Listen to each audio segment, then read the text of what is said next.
నమస్తే, welcome to BCN news. నేను విజయలక్ష్మి. ముందుగా ముఖ్యాంశాలు. విశాఖలో అంతర్జాతీయ మధ్యవర్తిత్వ సదస్సుకు ముఖ్య అతిథిగా హాజరైన CM Chandrababu ease of justice కోసం వర్చువల్ హీరింగ్స్ అవసరమని వ్యాఖ్య. జగన్ అసెంబ్లీకి రాకపోతే పులివెందులకు బై ఎలక్షన్స్ ఖాయమన్న డిప్యూటీ స్పీకర్ రఘురామ. 60 రోజులు అసెంబ్లీ సమావేశాలకు రాకపోతే ఆటోమేటిక్ గా డిస్క్వాలిఫై అయిపోతారని ఎద్దేవా. సూపర్ 6 సక్సెస్ పేరుతో అనంతపురంలో భారీ బహిరంగ సభ నిర్వహించే అర్హత కూటమి ప్రభుత్వానికి లేదు, మండిపడ్డ మాజీ MP Talari Rangayya.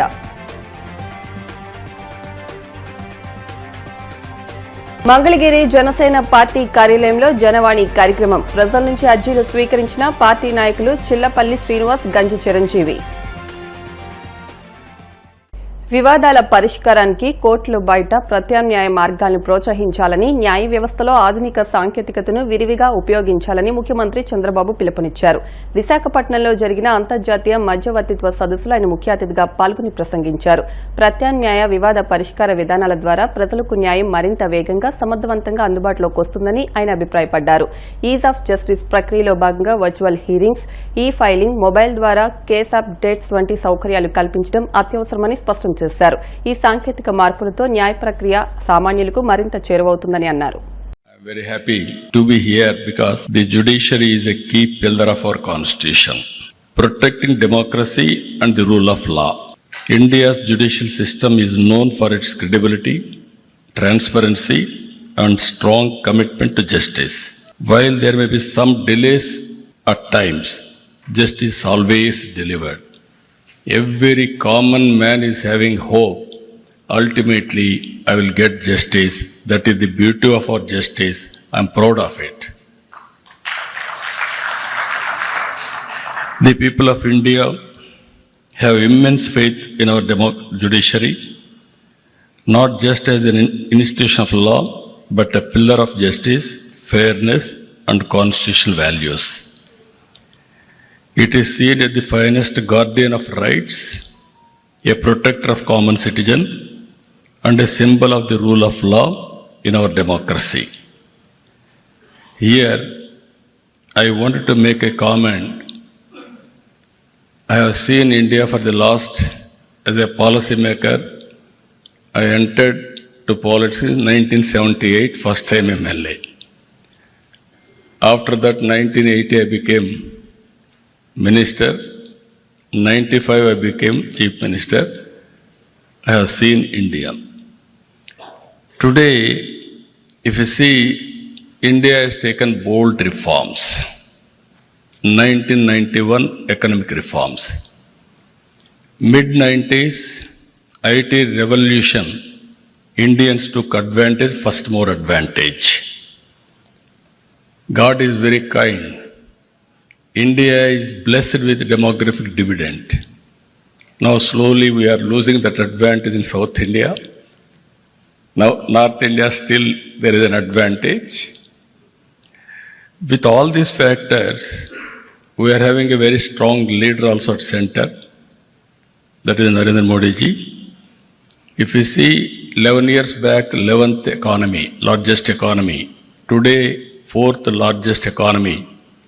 Next year, we are going to become 3rd largest economy. And at the same time, there are predictions by Ernst & Young. By 2038, we will become 2nd largest economy in the world. I don't have any doubt about it. And also 2047, India will be number 1 economy globally. It is going to happen because of our inherent strengths. If you see here some of the reforms, I have seen tax reforms, CST, VAT, GST, improved version of GST now, another reform. With all tax reforms, we are growing 6-7% now. There is a potential of growing 10% in the near future. If all these things will happen, then nobody can stop India moving forward. This is the situation we are all here now. At the same time, ADR and India's mediation culture. ప్రతిపక్ష హోదా అడుగుతున్న YCP అధినేత జగన్మోహన్ రెడ్డిపై ఆంధ్రప్రదేశ్ రాష్ట్ర assembly deputy speaker Raghurama Krishnamraju hot comments చేశారు. జగన్ చంటి పిల్లోడని చందమామ కోసం మారం చేసినట్లుగా ఆయన చేస్తున్నారని సెటైర్లు వేశారు. జగన్ 60 రోజుల అసెంబ్లీ సమావేశాలకు రాకపోతే ఆటోమేటిక్ గా డిస్క్వాలిఫై అయిపోతారని ఎద్దేవా చేశారు. ఈసారి జరిగే అసెంబ్లీ సమావేశాలకు జగన్ రాకపోతే పులివెందుల అసెంబ్లీకి బై ఎలక్షన్ వచ్చే అవకాశం ఉండవచ్చని చెప్పుకొచ్చారు. పశ్చిమ గోదావరి జిల్లా పెదమీరంలో కార్యాలయంలో ఆయన మీడియాతో మాట్లాడారు. ఎమ్మెల్యేలు శాసనసభ సమావేశాలను బహిష్కరిస్తే ఆ పదవికి అర్హత లేనట్లుగానే భావించాలని పేర్కొన్నారు. వయసులో పెద్దవాడిగా శాసనసభ ఉపసభాపతిగా సమావేశాలకు జగన్ రావాలని కోరుతున్నానని అన్నారు. వైసీపీ గెలిచిన 11 స్థానాలు కూడా బై ఎలక్షన్ వచ్చే అవకాశాలున్నాయని రఘురామ పేర్కొన్నారు. జగన్మోహన్ రెడ్డి గారు ఇంకా ఆయన చంటి పిల్లలు చందమామ కోసం మారం చేసినట్టు, చందమామ వస్తుంది రాదు కదా, చంటి పిల్లలు మారం చేసినట్టు మాత్రం అలాగా ప్రజలు తిరస్కరించారు. 18 స్థానాలు మినిమం వస్తేనే మరి ఆ హోదా అనేది వస్తుంది. హోదా అనేది ప్రజలు ఇవ్వాల్సింది. జగన్మోహన్ రెడ్డి గారు ఢిల్లీలో ఒకసారి మరి తక్కువ సీట్లు వచ్చినా సరే కేజ్రీవాల్ గారు ఇచ్చారు. రూల్స్ వైలేట్ చేసి ఒక ఛాలెంజ్ లాగా తీసుకోండి పోండి అన్నట్టుగా ఆయన ఇచ్చారు. అది రూల్కి వ్యతిరేకంగా ఎవరు ప్రశ్నించలేదు, నడిచిపోయింది. కానీ ఇప్పుడు అది చూపెట్టి మరి 175 వస్తాయి 175 వస్తాయని చెప్పని మరి 11 వచ్చిన తర్వాత మళ్ళీ ఎలాగ ప్రజాభిమానం పొందాలి అన్న ఆలోచన లేకుండా లస్సం సినిమా చూశారు. కమలారెడ్డి గారు మేరీ ప్లీజ్ అంటూ ఉంటారు. అలాగా అన్నిసార్లు ప్రతిపక్ష హోదా ప్లీజ్ అవసరం. మరి ఎన్నో మరి 5 సంవత్సరాలు ముఖ్యమంత్రిగా ఆయన ఇష్టం వచ్చినట్టుగా పరిపాలించిన ఆ వ్యక్తికి ఇది అవసరం అనేది కొంత ఆలోచించుకోవాలి. మాకు కొన్ని రూల్స్ ఉన్నాయి. 60 రోజుల పాటు ఆయన అసెంబ్లీ సమావేశాలకు రాకపోతే ఆటోమేటిక్గా అది మా చేతుల్లో కూడా ఏం ఉండదు. ఆటోమేటిక్గా ఆయన డిస్క్వాలిఫై అయిపోతారు. ఇంచుమించు ఒక 37 రోజులు ఎంతో మధ్యలో ఎప్పుడో ఫస్ట్లో ఆయన వచ్చారు కాబట్టి ఒక 3 రోజులు తగ్గినాయి. 37 రోజులు ఎంతో అయినట్టుగా ఉంది. మరి ఈ సమావేశాలు తర్వాత సమావేశాలకు కూడా మరి ఆయన రాకపోతే మొన్న పులివెందులలో బై ఎలక్షన్ వచ్చింది కదా, అలాగే పులివెందుల అసెంబ్లీకి కూడా బై ఎలక్షన్ వచ్చే అవకాశం ఉండొచ్చు నా ఉద్దేశం. ఎందుకంటే ఎమ్మెల్యే అన్న వాళ్ళు ఎవరైనా కూడా శాసనసభ సమావేశాలని బహిష్కరిస్తే నిజంగా కూడా ఆ పదవికి అర్హత లేనట్టుగానే భావించాలి. శాసనసభ్యులు శాసనసభ సమావేశాలకు రాకుండా మరి అందరిని ద్రాక్ష కోసం ఆరాటపడటం సమంజసం కాదు. జగన్మోహన్ రెడ్డి గారు వయసులో రాజకీయంగా మాజీ ముఖ్యమంత్రి ఆయన, బట్ వయసులో ఆయనకన్నా నాకు 10 సంవత్సరాలు ఎక్కువ ఉంది కాబట్టి వయసులో పెద్దవాడుగా మరి రాజకీయ అనుభవంలో మరి ఆయనకున్న అనుభవం నాకు లేకపోయినప్పటికీ వయసులో పెద్దవాడిగా శాసనసభ ఉపసభాపతిగా నేనైతే సమావేశాలకి ఆయన రావాలని కోరుకుంటున్నా. మొన్ననే గౌరవ ముఖ్యమంత్రి గారు కూడా సిద్ధమా సమావేశాలకి అని చెప్పి, ఎందుకంటే ఎక్కడికి వెళ్ళినా ఇదివరకు సిద్ధం అని చెప్పి పోస్టర్లు ఉండేవి. సో అందుకని సిద్ధమా అని చెప్పి గౌరవనీయ ముఖ్యమంత్రి వర్యులు కూడా మరి వారిని ప్రశ్నించడం జరిగింది. కావాలి కోరుకోవటం ఉపసభాపతిగా అది నా బాధ్యత. అంటే శాసనసభ్యులు అందరూ రావాలని కోరుకోవటం నా బాధ్యత, నా ఆకాంక్ష.